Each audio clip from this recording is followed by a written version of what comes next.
There's plenty of animators that also are pretty good actors. And great, fine, stretch your muscles. You don't have to only do one thing. What I'm saying is you do not have to be an actor, stage actor, movie actor, in order to give your characters excellent performance. You are listening to the 21 Artist Show, a podcast that inspires creatives to make meaningful content to pursue their passions. I'm talking with creators, artists, and engineers about their careers, lessons they have learned, and how to make an impact. I'm your host, Alexander Richter. I'm a technical director and coach in visual effects, animation, and games. For more content, go to 21artistshow.com. Enjoy the show. Ed Hooks has been a professional actor and acting teacher for over 30 years, specializing in acting for animators. His Acting for Animators workshop has been presented around the world at Disney Animation Studios, DreamWorks, Ubisoft, and CG Projekt Red. Ed has also published a book with the same title, which is now in its 5th edition. Thank you for being with us, Ed. Thank you. My pleasure, my privilege. It's great to have you here because I saw you 10 years ago at the FMX at your workshop Acting for Animators, and I was kind of like taking it back because I was not expecting what I was seeing, because it was fantastic and also like surprising, because when you think of acting for animators, you think of movement and expression and maybe doing all this kind of where you pump your chest and do all the things, but it was more about storytelling. We looked at movies, we looked at motivation and all the things that you did there. And I was really kind of surprised by that. And I'm super happy to have you all these years later and can talk about that with you. How did you come up with this Acting for Animators workshop and the idea of doing this and feeling like that there's a need for this kind of workshop and course and actually a book, basically? It's a good question. And the simple answer is I was invited by one of my acting students to teach animators back when PDI DreamWorks was working on the movie ANTZ. We just had Carl Rosendale previously on a previous episodes, we talked about him, about ANTZ and company culture. So it's always interesting how things are aligned and people are so connected in the industry. I went in there and my student, unbeknownst to me, he was a visual effects specialist there with PDI, and he was in my acting class because he wanted to perhaps direct live action at some point. So he felt like he needed to learn more about acting. So he was with me for a year or so. Then one night after class, he said, look, we're making a movie. I'm an animation company, and I told him about you. And they wanted to know if you would come in and do a class on site. And so I said, sure. I didn't know anything. I had no idea what I was getting into. I went in there with a box of scripts, and I'm working with them like they're actors, these animators. I'm assigning them roles. I'm telling them how to rehearse. I'm prepared to run an acting class. Okay. It didn't take long before I discovered that the animators were not doing the work. They did not know how to do the work. They weren't interested in doing the work. And the human resources people took me to lunch, and they gave me the opportunity to try something else. It was either that or I could stop working there. So like a kind of a Godfather kind of lunch, basically. Exactly. And so I got the animators back together, and I said to them, look, because I had at that point, I've been a professional actor for, 25 years. And I've been an acting teacher. I had acting studios in Los Angeles and San Francisco. It was, I had many students. And I thought I knew what I was doing. So I got the animators together, and I told them that. And I said, I don't know anything about animation. And you need to show me how you do what you do, and I need to be quiet until I understand this better. And then maybe I can come up with a way to help you understand what I know. That's what I did. I was sat with the animators while they were animating the movie. and they talked to me. And then I had this big breakthrough, and this is the moment that you're looking for. The difference between animators and actors, stage actors, movie actors, is that actors work in the present moment. So if I could reach through this camera and touch your cheek, you would have a reaction. And I would react to your reaction, and then you would react to my reaction. We would be in this moment being honestly reactive to each other. Actors work on this all the time. It's a stressful thing to be acting in front of hundreds, thousands, sometimes millions of people. So actors work a lot on relaxation, on focus, concentration. Animators don't have a present moment. Animators have 24 frames make a second. They have an illusion of a present moment. Well, hello. Once I understood this, I said, oh, well, this is the reason why they're not doing the work. They're not actors. They're animators. So I said to myself, okay, how do you explain acting to grown-ups, to people who really have to know how it works, but they don't want to be actors? They just need to know how it works for real. And so I created a way of teaching acting theory to animators. As it evolved, I was the first one to do it. It was just plain fool's luck that I had been invited in there at the beginning of the CG revolution. And it was turned out that ANTZ was the second CG movie. The first one was Toy Story. I was there at the beginning, and that was my insight, and nobody had ever done it before. And so after the movie came out, and I did not get credit on that movie. I shouldn't have gotten credit. I didn't work on the movie. I worked with the animators individually is what I did. Anyway, after the movie came out, I said, well, this is fun. I like to do this some more. And that was when I came up with the name Acting for Animators. Nobody had ever done it. And so I went out, I got the domain name, and which I still have. And then I wrote the book. I wrote Acting for Animators, the first edition, which was published in 2001. And it was the first book of acting for animators ever. And so it was very quickly embraced by the industry. Here comes somebody who's a professional in the field actually talking to animators. And then from that, I developed the masterclass. And then I was off to the races. I've now taught in, probably close to 40 countries.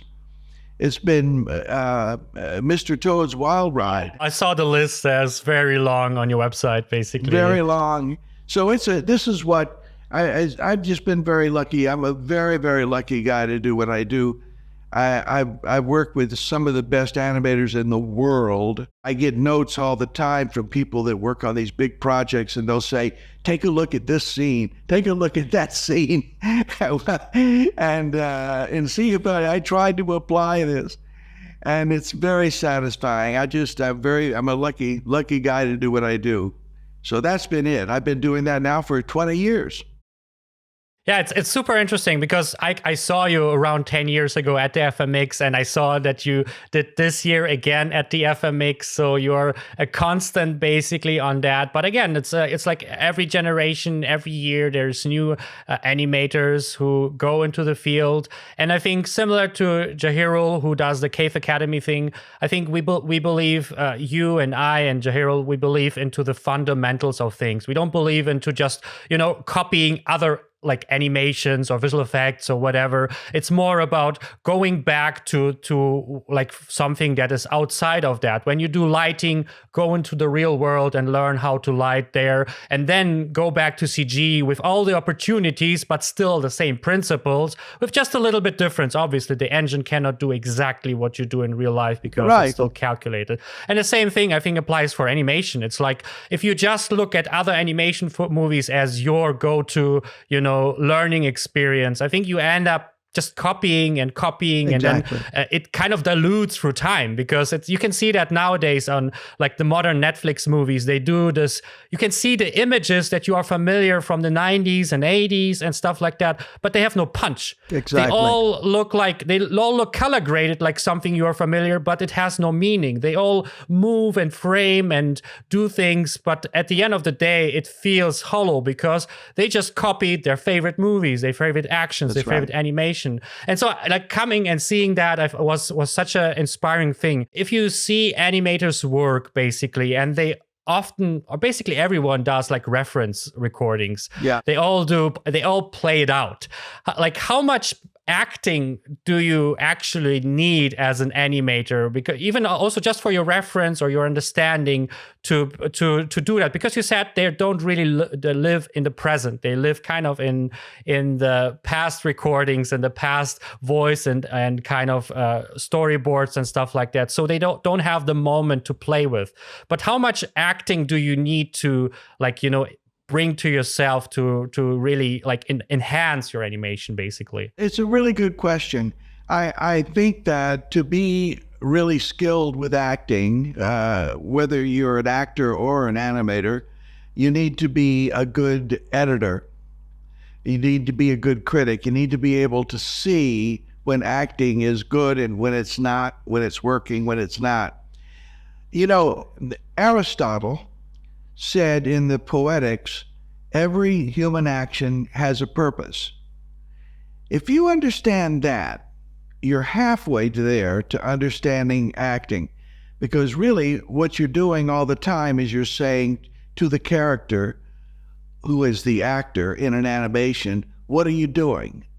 What are you doing? And an actor on stage or in a movie, if I'm acting myself, I'm all the time saying to myself, what am I doing? What am I doing? Not what am I feeling? What am I doing? What's my objective?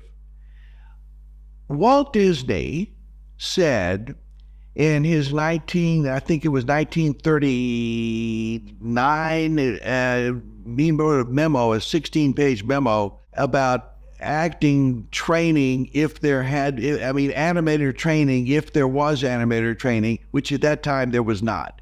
There wasn't any animator training until the 1960s at Cal Arts. That was the first one. But he said in this memo, he said, the mind is the pilot. Alex, that's what's missing. 80% of the time is what's missing from animation. Animators are so often taught everything is physical. You got to keep moving, And so you wind up with unmotivated movement for the sake of movement on account of its animation.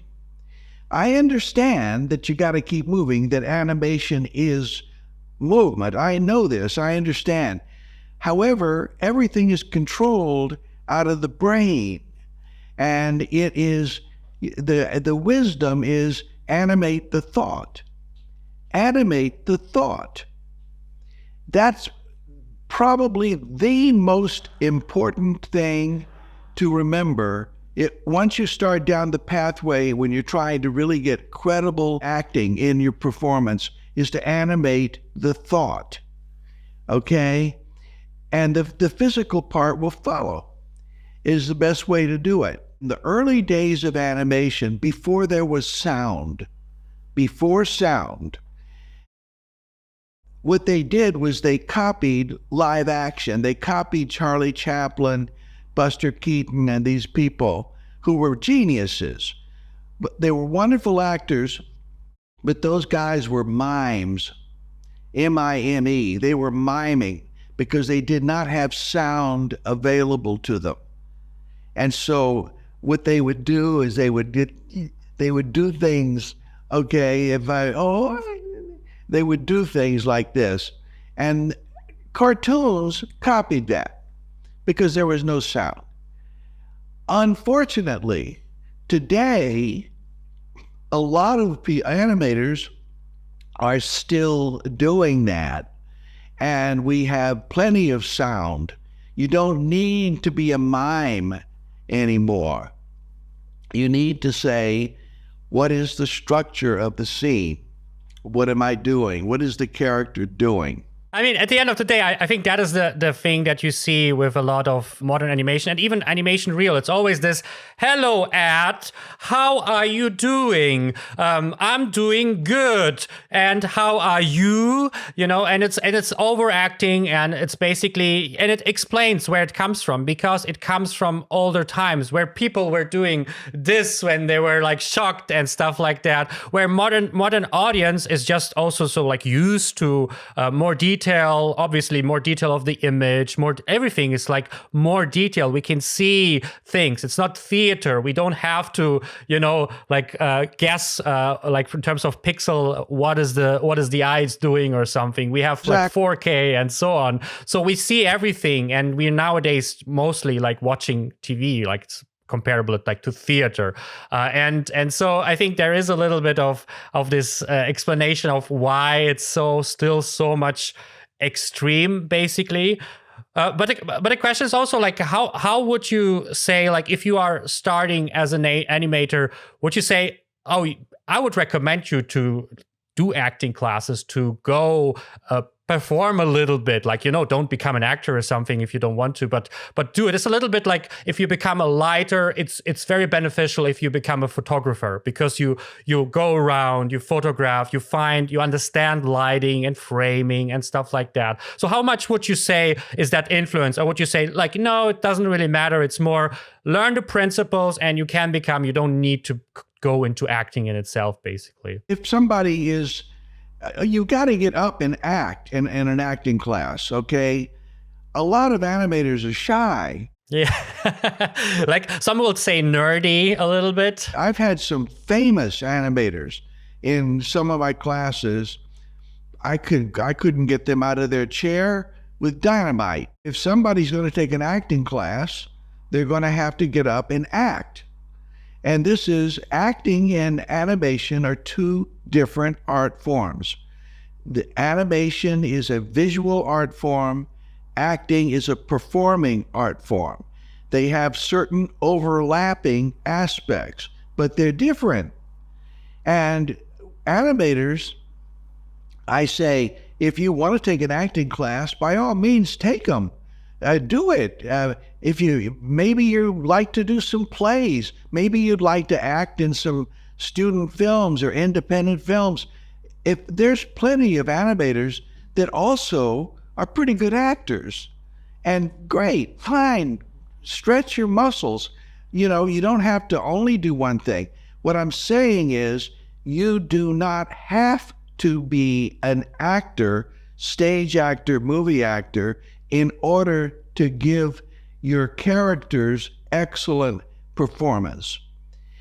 And there's one more thing I want to say. You've heard the saying, the animator is an actor with a pencil, right? You've heard that.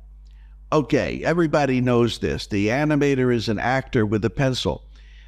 I believe that was, it came from one of the self-taught early cartoonists, one of the famous ones. They used to interview them, and they asked them how they did what they did. And this is an answer they came up with. I don't know, I'm an actor with a pencil. But, and this idea that they're an actor with a pencil is that puts all the burden of performance on the animator. Actually, the actor in an animation is the animated character. From the audience's standpoint, Mickey Mouse is the actor. Walt Disney is nowhere. He's invisible. So, does Walt Disney himself need to learn to go to play scenes with Robert De Niro? I don't think so. He just needs to know how to work Mickey Mouse.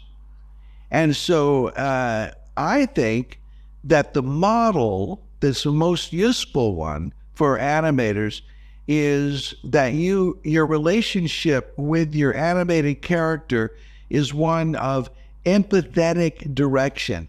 You're kind of an acting coach, acting teacher for your animated character. You don't have to all the time play God. You don't have to all the time be making the acting choices for the animated character. You should know your character's personality, values, ambitions, fears, joys, favorite music, everything. And then you ask the character what he's doing in any given scene, any given sequence. There's a formula, Alex. You may remember this from the classes there. And the formula is this. It's action in pursuit of an objective while overcoming an obstacle. You should be able to ask a character, what are you doing? And the character should be able to answer in those terms. The emotion itself is not actable. This is another holdover from the early days of animation. If you remember the early cartoons, when a character was afraid, their knees would knock. Boom, boom, boom, boom, boom, boom. I mean, like in real life, basically, like, you know. Yeah. But but that was miming stuff. And so actually, emotion tends to lead to action. If you're afraid, you will tend to do something about it. You'll run away, you'll confront what's threatening you, and you're going to say, so you should say, what am I doing? What am I doing? Okay, an objective should be provable. What am I doing? If you want to go to New York City, you'll know whether or not you got there. That's a provable objective. You couldn't say, well, I'm trying to be happy. That you can't ever prove that. You can, if you want to go on a date with somebody, you'll know whether or not you went. So you should always be able to say, what's my objective? And this is what is the action I'm playing to achieve that objective. And then you need an obstacle or conflict. I use the word obstacle usually because we think of conflict as negative, as a fist fight. And in acting, you can be in conflict about good things, about which dessert to eat or where to go on vacation. The point is to have something that you're overcoming, and that gives it theatrical structure. I can give you an example. Let me give you one example. If I were to say to you, Alex, if I were to say to you, I want you to lie down on the ground, and I want you to pretend to be a digital person. All right? You're a digital person. You're no longer a human. And I'm going to side coach you. I'm going to say, breathe shallow, feel the ground underneath your shoulders. I'm going to get you to calm down until you're totally still. And now, while you're like that, I say to you, now, keeping that, I want you to multiply 489 times 76. Your eyes are going to move, just like that. And that will be theatrically valid. Your objective is to come up with the answer to the arithmetic problem. Your action is to do the arithmetic. Your conflict is that you're busy trying to be a digital person. So you're not moving while you're trying to do this. Action, pursuit of an objective while overcoming an obstacle. An audience would watch that with great interest for quite a long time. And it involves almost no physical action, just in the eyes. This is the difference, see, with what I teach It's in the mind. Walt Disney was right, is that the mind is the pilot. And you're right. When you say, Alex, all of this extra movement, I call it superfluous movement. It's extraneous movement.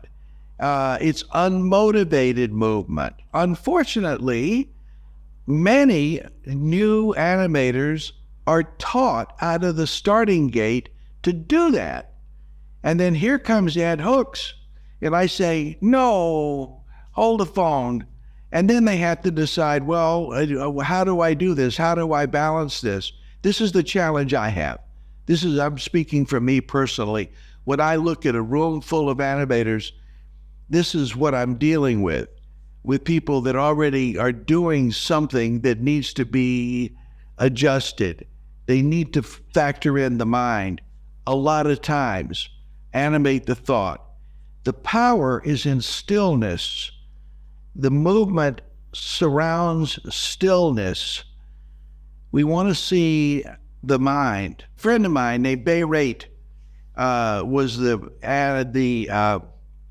lead animator on Gollum's face in the first Lord of the Rings, couple of movies there. He told me that in the promotion you saw pictures of Andy Serkis with the facial capture things. And he said, but we were not able to get those to work. And so what we did was we keyframed Gollum's face. All of it was, it was all keyframed. Yeah, I mean, they used it as a reference at the end. It helped them to see a little bit easier the movements. But yeah, later on The Hobbit, they actually used the face capture. It's the performance capture called.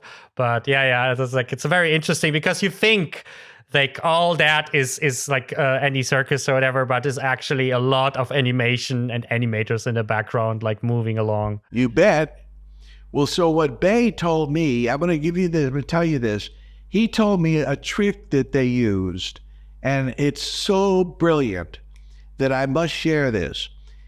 They actually reformatted the script for all of Gollum's scenes. You know how a movie script looks. It's all down the middle of this page. The dialogue, this camera, it's all in the middle of the page. So what they did was they pushed, on Gollum scenes, they pushed everything over to the right-hand side of the page so that now you had a blank left-hand side of the page and you had all this other stuff on the right-hand side. And now they went to where Gollum spoke, and off to the side in the blank part, they took a pencil and they wrote in Gollum's thoughts. And then they animated the thoughts.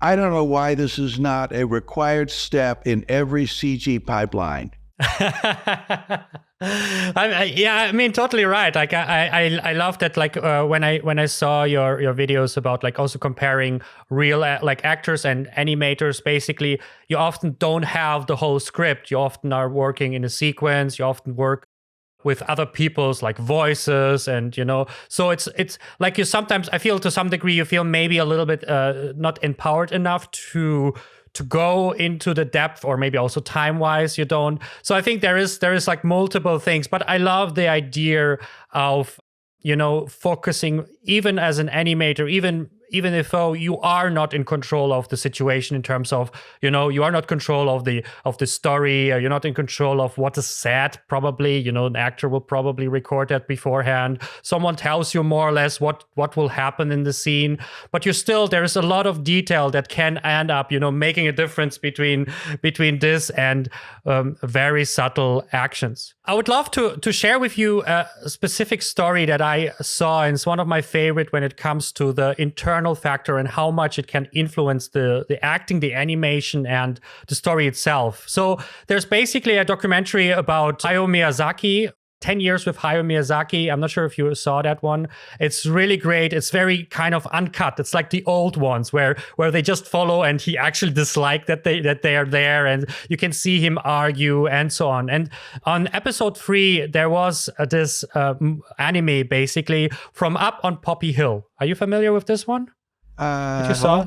I'm not sure. I'm familiar with Miyazaki, of course, and Okay, let me share quickly the frame that I want to talk about. Basically, that makes a big part of this. So basically, his son Goro was doing the movie, and Miyazaki was not happy about the whole situation because he thought that his son is not ready to do the movie. And the son did artwork, and Miyazaki did the story and some of the script and some of the artwork. And there was a lot of tension between the two because he felt that his son didn't achieve the character right, the main character, the girl of the movie, basically. And then Miyazaki gave his son this artwork with the girl going to school over this bridge. And this was the moment that changed the whole movie, that changed how Goro saw the character, how he saw the movie, and he completely changed every scene. And you can see the difference between how she, in the previous scene, went down the stairs before and after. And before it was more moody and so on. But there it became more mellow, but still kind of determined. And that was a little bit that. It became more of a still a little bit melancholic, but more happier and determined movie. Just because in the artwork that Miyazaki did, she goes to school, but with such a strive, such a long step, such a moving forward with her body that you can see she's super determined whatever she does. And I found it super interesting how this one simple frame basically kind of changed the whole action of a movie, and how someone can interpret from one frame the whole motivation in every future action. And so that's where I really like this kind of element where just a simple thought, a simple sentence, a simple image can define a character so much that even though you are maybe, as you said, you are an animator and you only animate maybe a sequence here, a sequence there,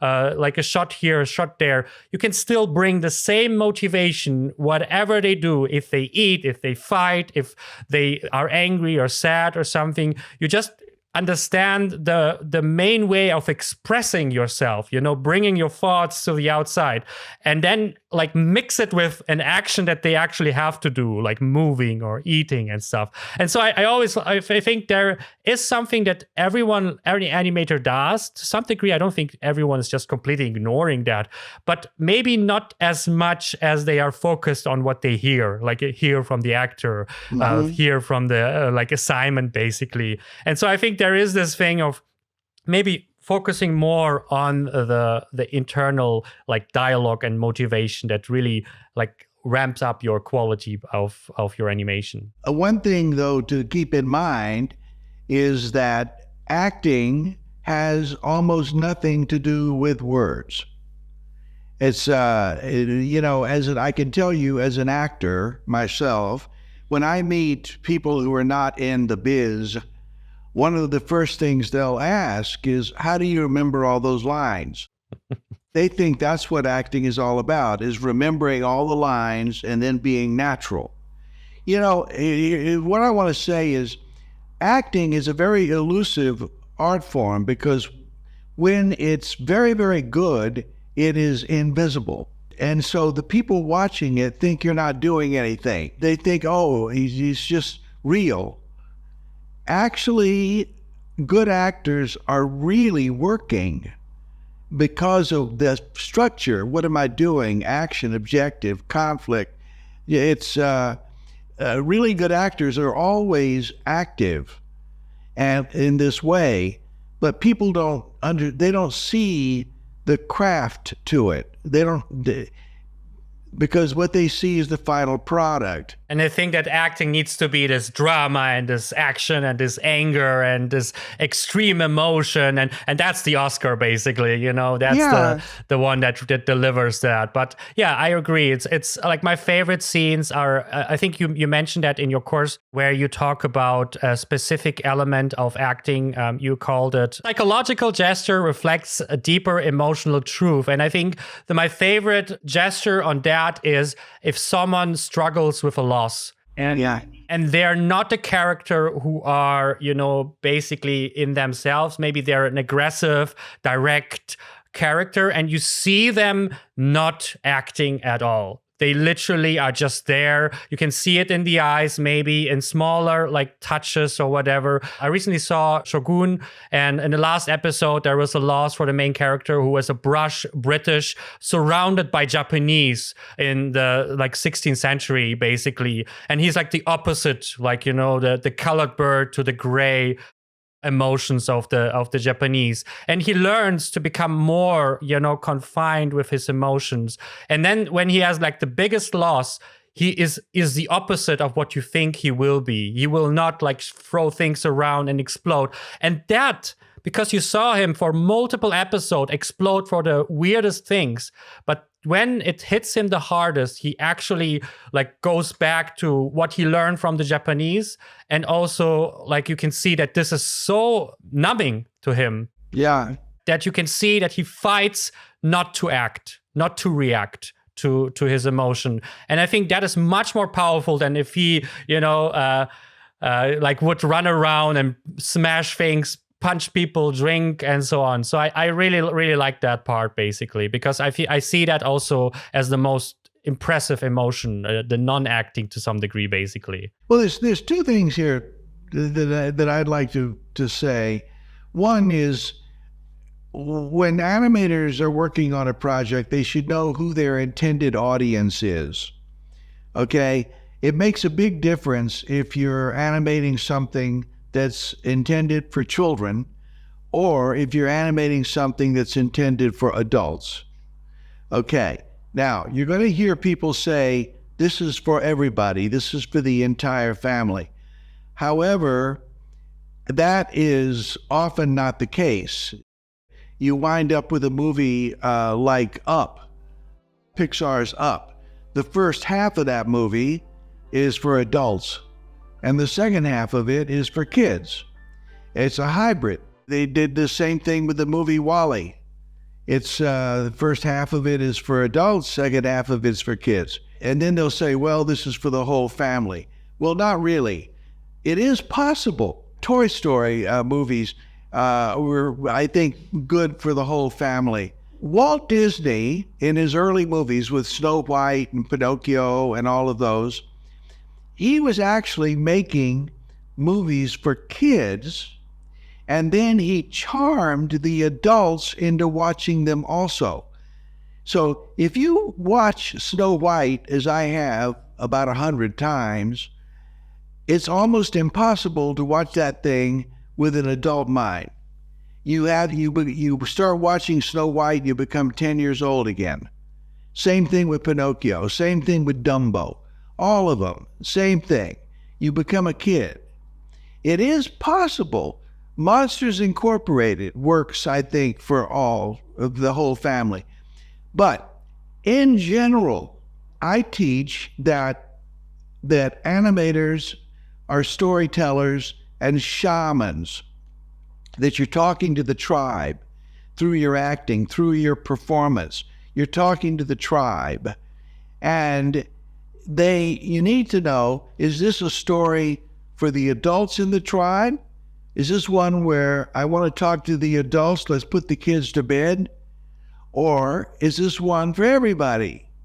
Okay, or is it just for kids? I think this is important that you understand this, because it's going to affect the kind of performance that your actors, your characters are giving.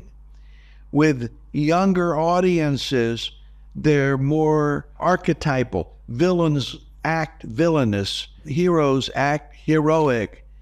Adults, and this is what I'm getting to because you mentioned psychological gesture, is adults, we present to the world how we want to be perceived.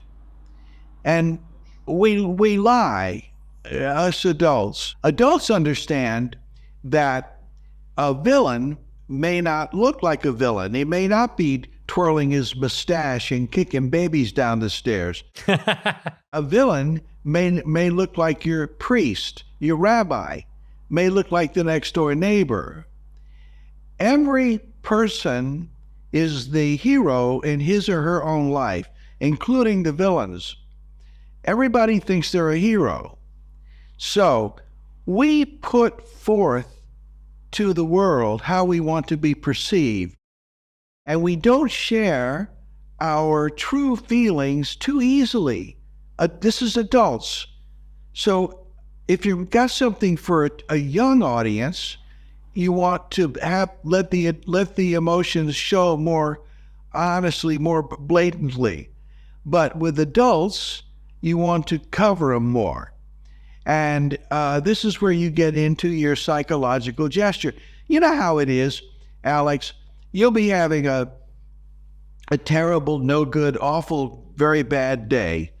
And you go out to get a cup of coffee, and you run into somebody. They say, "Hey, Alex, how's it going, my friend?" And you say, "Oh, it's cool, going good, going good." That's a lie. It's not going good. You're having a terrible day. But you don't want to bother them with your issues. It's not their problem. You don't want to make people feel bad. And so you tell them this harmless lie. We present this to the world, and it's important for animators when they're animating a character to know the truth about a character and to understand what they may be showing and what they may not. This is where you get psychological gesture, because a psychological gesture does, and I give you a gold star, sir, because you remember this lesson, it does expose a deeper emotional truth. There's a piece that I show in my classes sometimes, which is a live recording of Michael Bay, the movie director. He's one of the most successful movie directors. And he was giving a talk in Las Vegas at a big event. He was their featured speaker. And he gets out on stage and he's having a panic attack. For real. A real panic attack. I think I remember the scene, actually. Yes. And he tries to cover his panic attack. It's very instructive to look at it, even if it's a little painful. You're embarrassed for him. But it's instructive for acting to see a psychological gesture, because he's talking about how relaxed he is, and he's doing this with his hands. He says, and you're saying, no, that's a psychological gesture. He's saying one thing, his movement and his gestures are betraying a deeper truth, where he really is. And this is a powerful tool for animators, understanding psychological gesture. Even if a character has been set a lot in motion capture, in mocap, they're locked into a lot of the big movement. By the time they get to the animator, still there's things like this. There's little things that you can do that are psychological gestures, if you look for them, if you're aware of it as a tool. Now that you talked about it, because I remember we used up in your workshop, we used it with the scene of the old man opening the door and how he reacts and how sometimes disconnected, like what he would do compared to what the director wants them to do. And now that you say that the movie is split in half between like an older and younger generation, basically that explains a lot, because I personally found the movie, I don't really remember it, to be honest, but I remember one of the first scenes with the death of the wife, the collage in the beginning with the music and how it's one of the most memorable scenes, I think, in animation history. Basically, I think everyone kind of get tears from that moment. And then I remember I don't remember the end. I just remember they're on this flying ship on this tropical island, they're dogs or something. It's so vague at the end of the day. So I don't but that explains it, because it's not for me, and I'm just like disconnecting myself to this part of the story. While, for example, my favorite animation film of all time is Ratatouille. I don't think it's for children. It's maybe a little bit for older children, because there's like death and stuff, and a little bit in the movie of death of rats in this case. But there is this message of everyone can become everything. Even a rat can become a chef. Yeah. You know, And the way it's told, it balances up. You have the story of Remy, which is a little bit more the childish story of like, someone becomes an astronaut basically. Like I cannot be, but I will make it work. I'm from India. I can work in at Pixar. I'm this person. I can become an astronaut. That's Remy's story. And then you have the other story of the cook, where he comes from this like he's not good in what he does. And basically, and he's likes the girl and stuff, and that's a little bit more the adult story. So they play basically with two stories in parallel, and then they grab both sides at the same time. You have this children's dreaming and this real life romantic workplace bullying kind of environment basically, and it's one of my favorite movies. And I think that's where they know what they're doing, and they kind of want to grab everyone, but they understand what to add to make it work with everyone, basically. My question would be also, because we talked a little bit about like previous and modern times, what's a movie animation film that you would say, like currently, that you would say this is modern animations,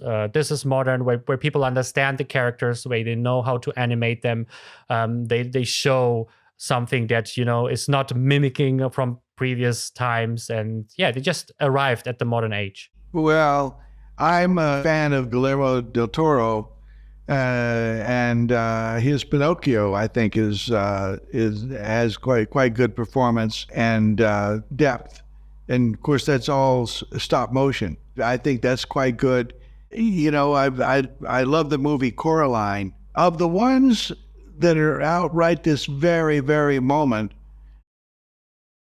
the whole they're doing so many prequels and sequels and variations on things, that especially out of Hollywood, I'm not crazy about it. One of my favorite movies of the past couple of years is one that I bet most people have not even seen. It's called Boy and the World. And it was directed by a Brazilian guy named Ali Abreu. This thing has a budget of $500,000 US. It's hand-drawn, and it was done by 35 animators. And it has no understandable dialogue. The little bit of dialogue that's in it is Portuguese backwards. So whenever a character speaks, they speak gibberish. The main character in there is a boy about 8 years old. He's simple character design. He's almost like Charlie Brown, if you will. Very simple. A head, three hairs on his top of his head, and there's no facial detail. But what Ali Abreu does, which is so smart, is he uses blinking. We're able to follow this character's thoughts by blink patterns. This is just quite brilliant, I think. And I tell people, if I'm teaching in Germany or if I'm teaching in China, I tell people, by all means, study what they're doing at Pixar and Disney and DreamWorks, and by all means, these guys are the best of the best, technically, in the world. They really are. And you need to understand what they're doing and how they're doing it. But you need to see movies like Boy and the World, which are made on a shoestring budget. You're not going to spend on a movie in Germany, probably you're not going to spend $200 million US to make a movie. You're just not. That's what they spend on a typical movie, on WALL-E, on Up, all of them is $200 million. Okay? This is crazy. It's all marketing. The money is in the marketing. It's in theme parks and spin-offs and clothes and towels and most people in most countries are not going to be able to do this kind of thing. You need to learn how to make movies for less money and better stories is the whole thing. And I tell them, look at things like Boy in the World and see how they did what they did. Look at a lower budget movie like Grave of the Fireflies, which came out of Studio Ghibli, Great. which really did not cost much to make, but it's a classic, wonderful movie. Yep. Study The Iron Giant, which initially flopped at the box office, but it's one of the best animated movies ever made. Which is basically on your site, seen in the background. Yeah. Sure. I'm a great fan of Brad Bird's work. Yeah, I saw him also commenting on your workshop. I saw his testimonial about that. Welcome to our short mid-episode coffee break. If you love the content and would like to have a successful career in the film or games industry yourself, check out my website, 21artistshow.com. There you can find helpful articles, masterclasses, and coaching opportunities that help dozens of my students to bring their profession to the next level. That's all. Check out 21artistshow.com and share the podcast with cool people you know. Let's continue with the episode. Do you have like an interesting, or what's your favorite anecdote? Because you did all this workshop around the world in different locations, different studios. What is the anecdote that you love the most, that you felt like that was an experience that you like to share with us? Well, one of my most favorite ones is that I was teaching in England, and you know, when you're at an animation festival, everybody has dinner together. I was in a restaurant and they sat me across from one of the other speakers, one of the other presenters. And I did not know this man. So he introduced himself to me and he said that he was the head of animation, Big Hero 6 at Disney. I said, oh, hi. Yeah, hi. So I said, wow. I said, you know what my favorite sequence was in that movie? And he says, no, what was it? And I told him it was when Baymax seemed to get drunk. He lost his power and he had to get plugged in to recharge. There's a whole sequence there where he's trying to get back to Hero's house so he can plug in. And I said, I thought that from beginning to end, that was really a beautiful, wonderfully done sequence. And he said, well, thank you very much. And we went back to eating our chicken, you know. A little bit of time went by. And then he said to me, he said, you know, it wasn't always like that. And I said, what wasn't? And he said, well, in the beginning, we had Baymax in a shopping cart. I said, really? He said, yeah. He said it was in a shopping cart. And then the hero pushed him back there. And he said that one day somebody had the idea of taking him out of the shopping cart, and that worked a whole lot better. And I said to him, I said, right. I said, it did. He said, sure, it would. You know, of course, you know why. And he said, well, it was funnier. And I said, right, it would be. And of course, I said, you know why. And he said, well, we all looked at it, and we said, you know, this is great. Let's keep it. Let's do this. And all right. And I said, right. So it became clear to me that he knew what worked, but he didn't know why. And here he was, the head of animation on a big $200 million movie. And the reason it's a good story is because you should be able to freeze frame a character. I already told you this a moment ago. What are you doing? Action in pursuit of an objective while overcoming an obstacle. If you put Baymax in a shopping cart and you say, what are you doing? You're not doing anything. He's waiting to be pushed in a cart back to the house. He cannot answer the question. Once you take him out of the shopping cart, now he has an objective. He has to locomote to get back over to get plugged in. That's his action. He has an objective that's provable. He'll know whether or not he got plugged in.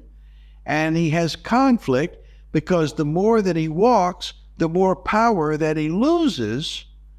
And so this has the effect of raising the conflict as we go. So action, objective, obstacle. Now, I don't know how much they spent animating Baymax in a shopping cart, but this is a big budget movie, and I bet they spent quite a lot before they figured out that he could have been on the ground. This is the type of stuff I teach. Yeah. You can save a lot of money if you simply understand structure. Somebody at some point should have realized that Baymax in a shopping cart simply can't act. It's as simple as that. But apparently they got way deep into the production process and nobody asked that question. I like to tell my classes this because the first thing I tell them is action, objective, conflict, obstacle. It's the first thing that you got to know. And yet these big movies get made by wonderful artists, brilliant people, major studios, and they sort of are still going on their gut feeling of what works and what doesn't. And I say to them, why does it work? Why does this not work? And they don't know. They don't know. They just know, well, it's funny. Or, I don't know. This is what I try to teach. I codify it. I say, no, it's working because of this, or it's not working because of that. You need to know why. You've got to be a good editor in order to really be good with performance. I tell this story with all the respect in the world to the artists at Pixar and Disney. I don't mean that. I'm not trying to demean them. I'm talking about the industry itself. That these big budget movies can get that far along with people not understanding the basics of acting theory. I mean, it's like cooking with water, basically. Everyone's cooking with water, the same Everybody's water. yeah. And what I'm saying is this, Alex, is that the people coming into animation right now are really pioneers. The industry is changing. Hollywood has lost its chokehold on the business because of streamers, all of this. The whole industry model and the exhibition model has changed, and it's opened up international production, independent films all over the world. Look at the stuff coming out of South Korea. And I mean, this is Ireland. They're really, really good stuff. Boy in the World, Brazil. These are things that are, this generation, the young animators right now, are going to take the baton and take it to the next level. We especially need more good stories that must be told with animation for adults, adult-themed animation. There's far too much right now, even still, the business is oriented too much to very young. You've got, look at the demographics of the world. There's quite a market for more meaningful stuff. The reason why, when you mentioned your own reaction to the movie Up, the first half of Up deals with romance, with courtship, with marriage, with wanting to have children and finding out you cannot have children. To come up with what can we do together, the dreams, the hopes that a couple makes together, sickness, death, grieving. Little kids in the audience, what are they going to do with this? They know that something's going on, but they can't possibly be expected to understand it or to have it. And then the whole thing goes to Paradise Valley, and here comes the talking dogs and the bird that eats chocolate. And now the adults in the audience are checking their watch, And the kids are going, oh, yeah, yeah, yeah. A talking dog. I think that they had an opportunity with that movie if they had simply taken the first half of that movie and extended it just as it was. They had an opportunity to have made the first big budget CG animated film for adults in the United States. And instead of that, they went ahead and made with the talking dogs. And I think it was because they wanted to keep the whole family. I don't know. Clearly, the marketing department got involved. I mean, that is why I personally love anime, because anime to some degree are more for grown-ups. It's absolutely made for grown-up. It's sometimes too much for grown-ups, and I mean that on the sexual part. You know, they overdo it with that part. And it's also, you know, you cannot watch an anime that is not playing in a high school. It's impossible. It's really, really hard to find a non-high school school themed topic. It doesn't matter what it is, even if it's in whatever topic, whatever part, it's always in high school. It's like probably 70 to 90% of all animes place somewhere around that. So, but I see a more variety and a more adult themed element. They have their children's stuff, but like the general is for adults, because the most people who watches anime, especially, they grow up with that. But also the biggest paying customer in Japan is grown-ups, and they know that. I loved your anecdote, and I think it's always great to hear this element of behind the scenes, because we always think, oh, the Pixar guys, they know what they're doing. The Disney guys and whoever, they always know what they're doing. They're professionals. They work at Pixar. They know. But a lot of times there is still a finding out, learning yourself, And by the way, there is also anecdotes that we don't tell that are the opposite of what you just told. Because, for example, it happened to me when I was in FMX like 8 years ago. I met a bunch of Pixar guys and girls, and we talked about, and we came up to their older movies. And I said, this is something you never tell as an anecdote in any production. Is like I said, I loved the movie Ants from Pixar. And of course, that was from PDI DreamWorks. To my defense, I was watching everything in German. And it was a time where in Germany, every movie was translated. So it was never the original title. Nowadays, you literally have the same title. They don't translate it anymore, English titles and so. But it was literally called A Bug's Life. But in Germany, it was The Big Crawling. The Big Crawling. I didn't know. I literally didn't know what the actual English title is. I was just like, I remembered there were some ants. So I thought that the name of the original movie was Ants. Obviously, I meant The Bug's Life. But that is an anecdote that also happens. And honestly, dear viewers, it probably happened more often than what Ed just told of like this amazing, insights. It's often like blunders where you by accident mention something that people were like, okay, please go on, basically. Alex, I want to share one thing with you, is that Guillermo del Toro, he was featured at ANTZ last year. His work, the tribute to him. And everybody was asking him about how to get into the business and how he does what he does. And he gave a statement to the people. It's a little profane, but I wanted to share it with you. We have to censor everything. Well, everything he does. I mean, he's really a genius, Guillermo del Toro. I mean, I would have loved to see his version of The Hobbit. It's such a shame that it became this like nightmare of a trilogy, basically. Yeah. But his version of The Hobbit would be so interesting. I think it would have been something that people would have wanted to see, basically.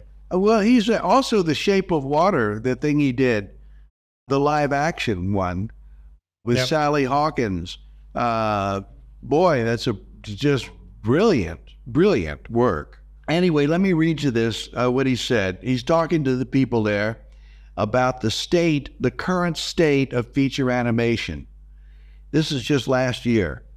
He says, characters and emotions are codified into a sort of teenage rom-com, romantic comedy, almost emoji-style behavior.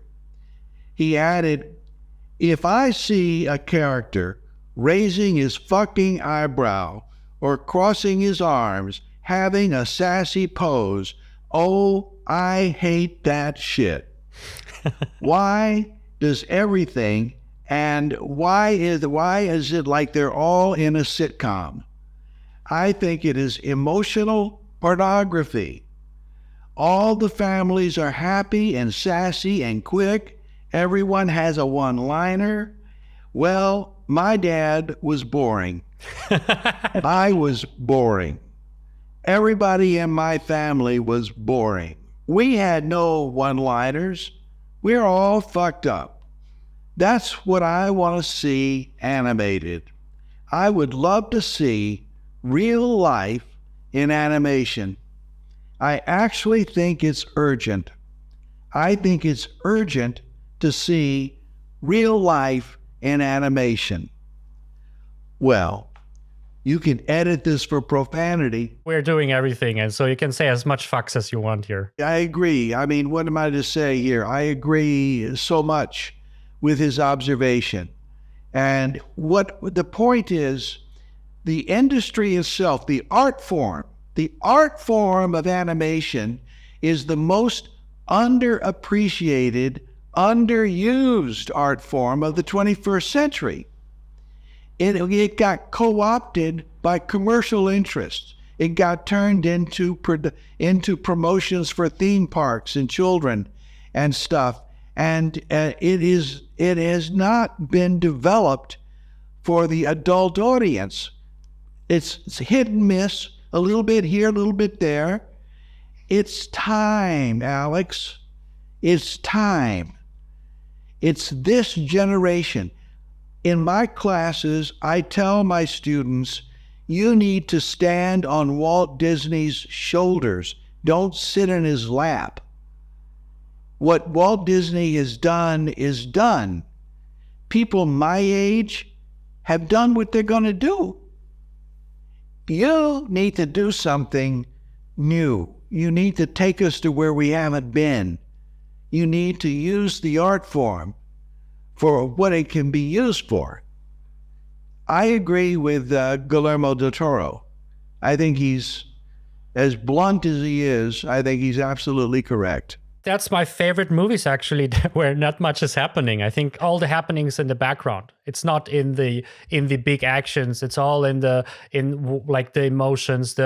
You feel like connected to that because that's how life is. Yes, you don't want life exactly. Like I still want my movies to be movies. Yeah. I don't want documentary movies basically that are like, bring the conflicts of my life in a bigger scale on the screen. It's like, no, I like my Top Gun Maverick sometimes, or I don't need always to see conflicts, politics, modern politics, equality, and all the stuff that they try to, even in animation. I just saw the Spider-Verse, the second one. I love the first one. I absolutely despise the second one. It's bland and boring, and the characters, they make no sense at all. The second one has literally, like every character went a 180. They don't make sense. No character reacts like they did. The dad became from a father to like a non-character who didn't do anything. The swapping of the male characters are becoming like invisible and dumb. The female character are the heroines and important, but without any like reasoning. And so there is this thing where modern politics suddenly became part of animation. Where for example, if you watch an old Disney, as you said, and if you watch Miyazaki movies, you feel like a kid, but at the same time, they take you seriously.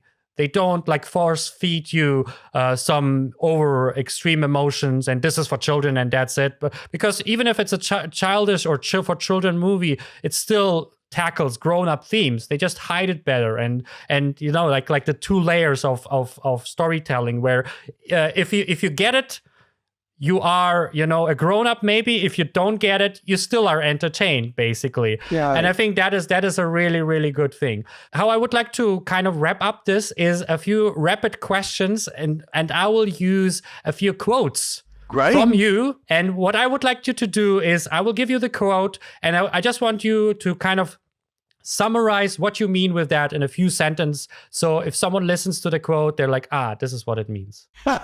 Okay, I'll try. Acting is a process of exposing and not a process of hiding. Yes, we're truth tellers.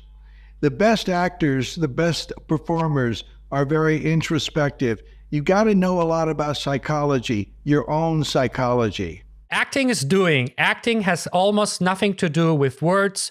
Movies is all about movement. Western animators often get the wrong idea because we record dialogue first and then animate to the dialogue. This makes it seem like the dialogue is the most important thing. In fact, our sense of sight is many times more powerful than our sense of hearing. What you show an audience is going to override what they hear. The acting is not about words. It's about doing. It's about intention. It's about what we're thinking. Awesome. The next one is close to my heart because I also do negotiation coaching and things like that. And I think that is such an important thing. But I also would like to hear what you mean exactly with the quote, a scene is a negotiation. A scene is a negotiation. In any negotiation, there's got to be a way you can win and a way you can lose. We're storytellers. Okay, there's a wonderful book by Roger Schenck called Tell Me a Story, Intelligence, Narrative and Intelligence. I recommend that book very much. Tell Me a Story, Narrative and Intelligence by Roger C. Schenck, S-C-H-A-N-K. We take turns telling stories to each other. This is what we do in life. We want to prove our position. It's a negotiation. Either you win, either you lose. Okay? I want to invite you to go to the movie with me. I win if you go. I lose if you don't. And you have a way of speaking back to me. I actually learned that principle from a playwright named David Mamet. And he said to writers, to screenwriters, to playwrights, he said, if you write a scene and it doesn't have a negotiation in it, tear it up and throw it away. It can't even be fixed. He said, every scene needs to have a negotiation. Because you need to know where something is going. Because if there is no negotiation, there are no sides, basically, Correct. At the end of the day. It goes nowhere. Correct. There's no goal. Also, you're negotiating. Look, there's three kinds of conflict. There's conflict with yourself, conflict with the situation, and conflict with another character. Okay, I want to go to New York, but I don't have any money. That's conflict with the situation. Okay, if I can get some money, then I can get to New York. Then I win. But I'm afraid of going because yes, it's such a big trip. If I give it, but then if I can't get to New York, I lose. It's always that way. Always look for the negotiation in a scene. What does the character want, and do they get it? The rule of acting is that you pursue an objective until you either achieve that objective or another objective takes its place. All right? And you play an action until something happens to make you play a different action. So you're always 100% of the time doing something. In an early animation, just let me say this, in early animation, they tried to show emotion. You'll find all kinds of books about cartoons, and they tell them you want to show that the character's happy, show that the character's sad, show the emotion. No, you want to show what the character is trying to do. Just the thought of it is enough usually, but you don't just stop at happy, sad, angry. You don't just show an emotion. Emotion is not actable. Actors on stage and movies learn this early on, is that if you try to act in emotion, it's called emoting, and it's called indicating, it's called face acting. It's an acting error. And yet, early animators were taught specifically to do that. It drives me a little crazy. I try to tell people, no, what acting is doing. It's not acting, it's feeling. We operate in an arena of emotion and empathy, but acting is doing. I would like to end with the element that connects basically your workshops and your book is the quote, acting principles are always the same, including in animation. How would you see that as the link between the two? Alex, I am a messenger. There is no Ed Hooks technique. I'm not trying to get people to do what Ed Hooks does. Aristotle said in the Poetics, every human action has a purpose. That is the key to good performance, and it's Aristotle. And what I tried to do is to bring all of the thoughts that are true about acting and to communicate them in a way people can understand them. But I don't make up anything. Everything that I teach is already established, and I'm just a messenger. Acting. Every human action has a purpose. Take it to the bank. So what would be your message as the final point, basically, of this episode? What would be the big message of Ed Hooks, of bringing animators closer to great performance, closer to the best performance in real acting, making them understand that if you bring this element into your animation, it really elevates you to bring the character to life, basically? The best thing to remember is to go for not what you think is going to be funny or dramatic, but to try to follow what you think is true, what you think is honest. You really got to wear your emotion on your sleeve. You've got to know how you feel, how the character feels. It's empathy. It is truthfulness. Acting is a process of exposing, of being truthful. It's not a process of hiding and performing. How can I achieve that? What can I do if I want to put it out for myself? Is there something, a technique or something I can write down, or some way how I can transform what I believe the character wants to do so I can use it as a guide or as a way to push because the day to day, sometimes we forget, we are so focused on the scene and the dialogue that we hear and so on. How can we make sure that every time we take a character, we move their controls, we follow their emotions and their motivation? Is there something that you would advise them to do? I would take a note from Leonardo da Vinci. He was asked one time, what is the secret of his genius? And he answered, knowing how to see. He didn't say knowing how to paint, knowing how to sculpt. He said knowing how to see. And I think if there's one thing that I could pass along to animators, is to be a student of the world, to look at people, to be honest about what you see, about what's true, to see how people are surviving and why. And you respect your character. Never look down your nose at the audience. Never underestimate them. Never. They are as smart as you are. And some of them are even smarter. It's a process of telling the truth. Okay? That's the best thing that I can tell you, is that you know when it's true. Awesome. I mean, that was such an amazing experience. Thank you for being here. One of the things that I love about your work and people like Jahirul, and also that I try to do, is always bring back reality. It doesn't matter if you learn how to model or light, if you try to animate, if you try to bring technology like Python and scripting into your world.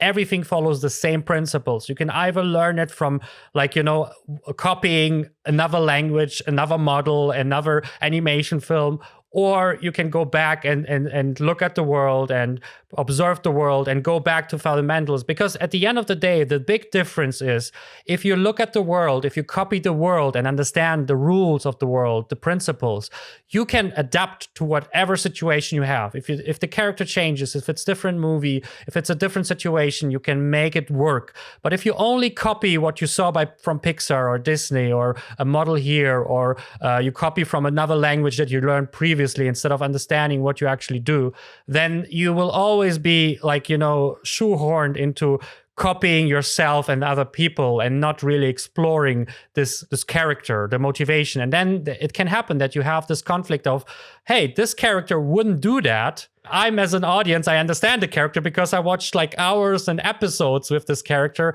and this character doesn't react like that.